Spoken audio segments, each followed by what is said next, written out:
நம்ம சேனல் எந்த படத்தை ரிவ்யூ பற்றி பார்க்க போகிறோம் அப்படின்னு சொல்லி பார்த்தோம்னா தங்கலான் அப்படிங்கிற படத்தோட ரிவ்யூ பற்றி பார்க்க போகிறோம். இந்த படத்தில் யாரெல்லாம் நடிச்சிருக்காங்க அப்படின்னு பார்க்குற மாதிரி நம்ம சேனலுக்கு புதுசாக பார்க்குறீங்க வந்து சப்ஸ்கிரைப் பண்ணுங்கள், லைக் பண்ணுங்கள், ஃப்ரெண்ட்ஸுங்களாம் அப்படி ஷேரும் பண்ணுங்கள்.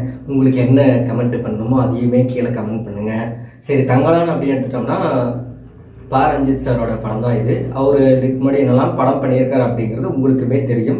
பட் இந்த படத்தில் விக்ரம் சார் நடிச்சிருக்காரு. ரஞ்சித்தோட டைரக்ஷனில் ஃபர்ஸ்ட் டைம் விக்ரம் சார் நடிச்சிருக்காரு அப்படிங்கிறப்போ அந்த படம் எப்படி இருந்துச்சு அப்படிங்கிறது நிறைய பேருக்கு ஒரு எக்ஸ்பெக்டேஷனாகவே இருந்துச்சு. பட் இருந்தாலும் இந்த படத்தோட டைரக்டர் ரஞ்சித் சார் தான். இதுக்கு முன்னாடி என்னெல்லாம் படம் பண்ணார் அப்படின்னு உங்களுக்கே தெரியும்.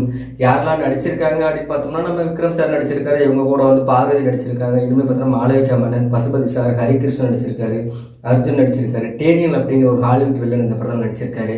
ஸோ இந்த படத்தோட மியூசிக் டைரக்டர் யாரும் அப்படின்னு பார்த்தோம்னா இந்த படத்தோட மியூசிக் டைரக்டர் வந்து நம்ம ஜிவி பிரகாஷ் சார் தான் கம்பேக் எடுத்திருக்காரு அப்படின்னு நம்ம அடிக்கடியாகவே சொல்லலாம். ஏன்னா அவர் ஹீரோ அப்படிங்கிற ஒரு ஸ்தானத்தில் விட்டுட்டு மியூசிக்கில் பண்ணணும் நல்லா இருக்கும் அப்படின்னு நானே நிறைய படங்களை சொல்லியிருந்தேன். அது சில படங்கள் செட் ஆச்சு. இந்த படத்துக்கும் அதேமாதிரி அவரோட கம்பேக் நல்லாவே செட் ஆகிருந்துருக்குது. ஸோ இதுக்கு மேலே இந்த படத்தோட டியூரேஷன் டைம் அப்படின்னு எடுத்துட்டோம்னா 2 மணி நேரம் 27 நிமிஷம் தான் இந்த படத்தோட டியூரேஷன் டைமே. இந்த படத்தோட ப்ரொடியூசர் யார் அப்படின்னு பார்த்தோம்னா KE ஞானவேல்ராஜா தான் இந்த படத்தோட ப்ரொடியூசர். அவங்க கூட நீலம் ப்ரொடக்ஷனில் ரஞ்சித் சாருமே இந்த படத்தை ப்ரொடியூஸ் பண்ணியிருக்காரு அப்படின்னு கூட சொல்லலாம். அதேமாதிரி இந்த படத்தோட கதை என்ன அப்படின்ட்டு பார்த்தோம்னா இந்த படத்தோட கதைப்படி ஒரு ஊர், அந்த ஊர் வந்து தன்னோட நிலம், தன்னோட ஊர், தன்னோட நிலத்தில் வேலை செஞ்சு அது இன்னொருத்தனுக்கு கூலியாக கொடுத்து எதுவுமே மிஞ்சாமல் ரொம்ப அடிமைகளாகவே ஒரு பண்ணைக்காட்டை வாழ்ந்துட்டு இருக்காங்க. அப்படி இருக்க ஒரு சுச்சுவேஷனில் ஒரு பிரிட்டிஷ் அரசாங்கத்துலேருந்து ஒருத்தர் வந்து இந்த மாதிரி எனக்கு வந்து ஒரு இடத்துல வந்து தங்கஸ் இருக்குது, அதை வந்து நீங்கள் சொரண்டு கொடுத்தீங்கன்னா உங்களுக்கு இவ்வளோ பங்கு தரேன் அப்படின்னு சொல்லி விக்ரம்கிட்ட சொல்கிறப்போ சரி போகலாம், நம்மளுக்கு வருமானம் வருது, நம்மளும் நம்ம நிலத்தில் பண்ணி கொஞ்சமாக சம்பாதிக்கலாம் அப்படிங்கிறதுக்காக ஒரு ஆபத்து இருக்குது அப்படின்னு தெரிஞ்சு அந்த இடத்துக்கு அவர் போகிறாரு. அங்கே போய் தங்கத்தெல்லாம் எடுத்துகிட்டு வந்தாங்களா இல்லையா, இங்கே இவங்க அடிமையாக இருக்கிற அந்த வாழ்க்கையிலிருந்து இவங்க வெளியே வந்தாங்களா இல்லையா அப்படிங்கிறது தான் இந்த படத்தோட கதையே. சரி, இந்த படத்தோட கதை அப்படின்னு சொல்கிற மாதிரி நீங்களாம் வீடியோ பார்க்கணும்னு நினைப்பீங்க. ஏன்னா உடம்பு பொருளாக வந்து சட்டை இல்லாமல் திண்ணூர்லாம் பூசிட்டு வந்திருக்கான், மூஞ்செல்லாம் பூசியிருக்கான், பைத்தியம் முடிச்சிருச்சாடா அப்படின்ட்டுலாம் கூட நீங்கள் கண்டிப்பாக நினைப்பீங்க. பட் ஏன் நினச்சேன் அப்படி பார்க்கும்போது விக்ரம் சாரோட நடிப்பு அந்த படத்தில் பார்க்கும்போது ஒவ்வொரு சீனும் ஒவ்வொரு பிரேமுமே மனுஷன் வந்து ஆல்ரெடியே தெரியும். ஒரு படத்துக்கு 2 வருஷம் ஆனாலும் சரி 3 வருஷம் ஆனாலும் சரி உடம்புல ஒத்துழைப்பு கொடுத்து அந்த படத்துக்காக ஹார்ட் ஒர்க் பண்ணி நடிக்கிற ஒரு நடிகர் தான் விக்ரம். இந்த படத்தில் சில நெகட்டிவ்ஸ் இருந்தாலும் கூட சார் எப்படி இந்த கெட்டப் போட்டுட்டு போகிறேன் அப்படிங்கிறதுக்காக அந்த வெள்ளையெல்லாம் பூசி பார்க்கலாம் அப்படிங்கிறதுக்காக பூசிட்டு ஒரு வீடியோ போடணும்னு பார்த்தேன். ஆனால் பட் அந்த வீடியோ போடுறப்பே எனக்கு வந்து ஒரு கூச்சமாக இருந்துச்சுன்னா சட்டை இல்லாமல் தின்னூர்லாம் பூசிட்டு ரிவ்யூ பண்ணுறோமே அப்படிங்கிற மாதிரி ஒரு கூச்சம் எனக்குள்ள நிறையவே இருந்துச்சு. அதான் சரி ஒரு டைம் ட்ரை பண்ணலாம் அப்படிங்கிறதுக்காக அதையே அப்படியே வீடியோ போடலாம் அப்படிங்கிறதுக்காக போட்டேன். சரி, ஓகே. இந்த படத்தில் பாசிட்டிவ்ஸ் எடுத்துகிட்டோம்னா நடித்த ஒவ்வொருத்தரோட ஆக்டிங் எல்லாமே பாசிட்டிவ் தான். நீங்கள் எந்த இடத்துலையும் குறை சொல்ல முடியாது. ஏன்னா அப்படி ரிஸ்கெட் இந்த படத்தில் எல்லாருமே நடிச்சிருக்காங்க.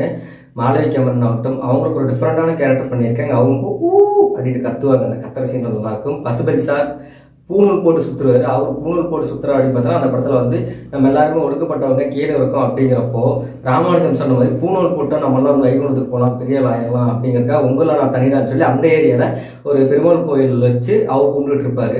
அந்த ஒரு கேரக்டருமே அவர் நல்லாவே பண்ணியிருக்காரு. இவங்களை தாண்டி பார்த்தோம்னா பார்வதி மேடம் கொஞ்ச நேரம் தான் இருந்தால் தான் என்ன அப்படின்னு மரியாதை படத்தில் பார்த்த பார்வதியடா இது அப்படிங்கிற மாதிரி.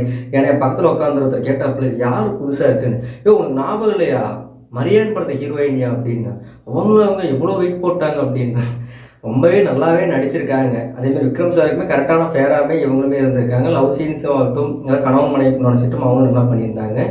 ஹரிகிருஷ்ணன் இவர் வந்து மெட்ராஸ் படத்தில் ஒரு பிச்சைக்கார கேரக்டர் நடிச்சிருப்பாரு. அதாவது ஒரு கொஞ்சம் மென்டல் மாதிரி ஒரு கேரக்டர் தான் நடிச்சிருப்பாரு. அவருமே இந்த படத்தில் ஒரு செகண்ட் ஹீரோ மாதிரி தான் அவரோட ரோலும் இருந்துச்சு, நல்லாவே ஆக்ட் பண்ணியிருக்காரு அப்படிங்கிற மாதிரி எனக்கும் படம் பார்க்கும்போது தெரிஞ்சு. இவங்க கூட இன்னும் பார்த்தீங்கன்னா சொல்லிட்டேன், அர்ஜுன் அப்படிங்கிறவர் நம்ம விக்ரம் சார் பையனாக நடிச்சிருப்பாரு. அவங்களுமே கொடுத்த கேரக்டர் கரெக்டாக பண்ணிட்டாங்க. டேனியல் ஹாலிவுட் நடிகர், அவரும் கொடுத்த கேரக்டர் கரெக்டாக பண்ணிட்டாரு.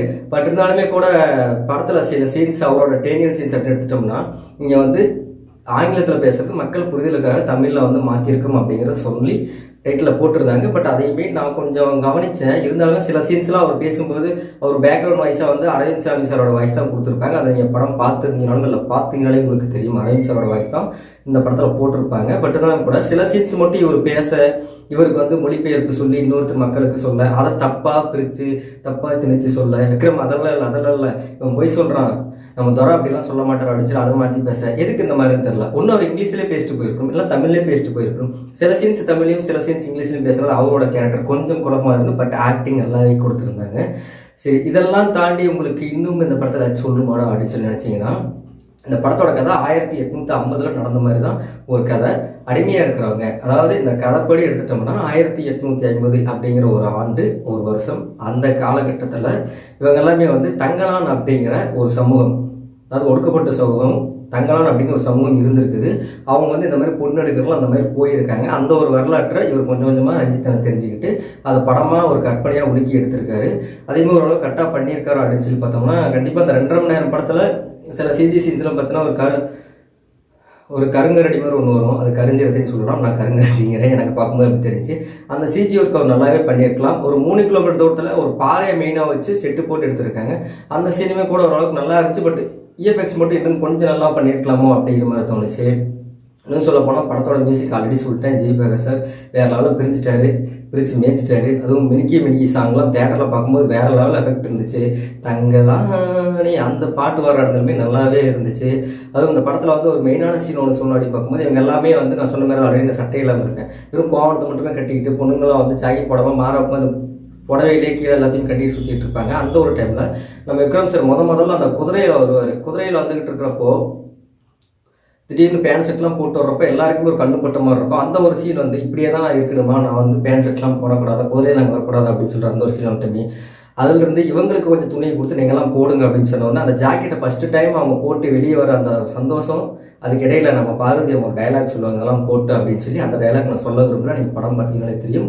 உடனே அந்த இடத்துல நம்ம தலைவர் விக்ரம் சார் ஒரு கமெண்ட் கொடுப்பாரு, அதுவுமே படத்தில் நல்லாயிருக்கும். அந்த சந்தோஷத்தை கொண்டாடுறதுக்காக மினிக்கி அப்படிங்கிற ஒரு சாங்குமே படத்தில் வச்சுருப்பாங்க. பட் இன்னும் சொல்லப்போனால் படத்தில் நிறைய சீன்ஸ் நான் எக்ஸ்பிளைன் பண்ணலாம். கிளைமேக்ஸ் ஒரு ட்விஸ்ட்டு அப்படின்னு சொல்லி ஒரு சீன் வச்சுருப்பாங்க. படம் நல்லா தான் போயிட்டு இருந்துச்சு. ஏன் கமர்ஷியல் படம் மாதிரி அந்த ட்விஸ்ட்டுன்னு சொல்லி அது மாளவிகாமனுக்கு மட்டும்தான் தெரியுமா, மற்றவங்களுக்கு தெரியாதாமா அப்படிங்கிற மாதிரி அந்த ஒரு சீன் மட்டும் கொஞ்சம் தேவையில்லாத சீன் அதை எடுத்துகிட்டு வச்சுருந்தா இன்னுமே கொஞ்சம் நல்லா இருந்திருக்கும் அப்படின்னு சொல்லி சொல்கிறேன். இன்னும் சொல்லப்போனால் படத்தில் பாம்பு சீன்லாம் இருக்கும். அந்த பாறையிலேருந்து பாம்பு வர சீன்லாம் வைக்கும்போது அந்த பாம்பை பிச்சு எரிவார்.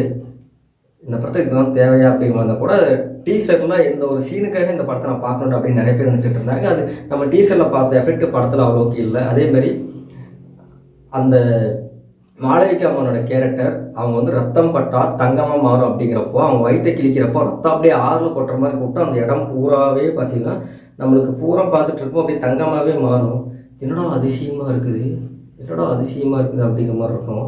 இன்னும் சொன்னால் சொல்லிட்டே போனால் படத்தில் நிறைய காட்சிகள். பட் அந்த படம் நல்லா இருக்கா நல்லா இல்லையா நீ ஒரு வரியில் சொல்லி முடியலா அப்படின்னு சொல்லி நீங்கள் நினச்சிங்கன்னா எந்த ஒரு எதிர்பார்ப்புமே இல்லாமல் தங்கலான் விக்ரம் சார் கஷ்டப்பட்டுருக்காரு, ஒரு படம் போய் பார்க்கலாம் அப்படின்னு நினச்சி பார்க்குறவங்களுக்கு இந்த படம் கண்டிப்பாகவே பிடிக்கும்.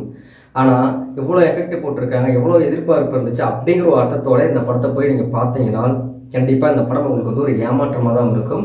கதைக்கு என்ன தேவை அதை கரெக்டாக பண்ணியிருக்காங்க. சில காட்சிகள் தொய்வு அப்படிங்கலாம் வந்து சொல்லலாம். பட் இருந்தாலும் ஒரு எனக்கு பொறுத்தவரையிலுமே விக்ரம் சாரோட உழைப்புக்காக இந்த படத்தை இன்னொரு டைம் கூட பார்ப்பேன். ஏன்னா சாரோட ஆக்டிங் எப்படி இருக்குது அப்படின்றதுக்காகவே கூட இன்னொரு டைம் பார்க்கலாம்.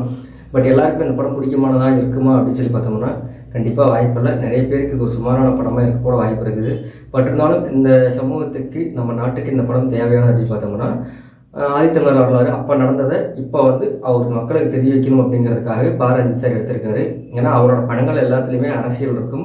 அந்த அரசியல் அந்த படம் பார்க்கும்போது எங்கேயுமே இல்லை அப்படின்னு கேட்டோம்னா கண்டிப்பாக அந்த ஒரு அரசியல் இந்த படத்தில் கண்டிப்பாக இருக்குது. கண்டிப்பாக டைம் இருந்துச்சுன்னா பாருங்கள். மீண்டும் அடுத்த வீடியோவில் சந்திக்கும் வரை அனைவரும் விடைபெறுகிறேன். நன்றி, வணக்கம்.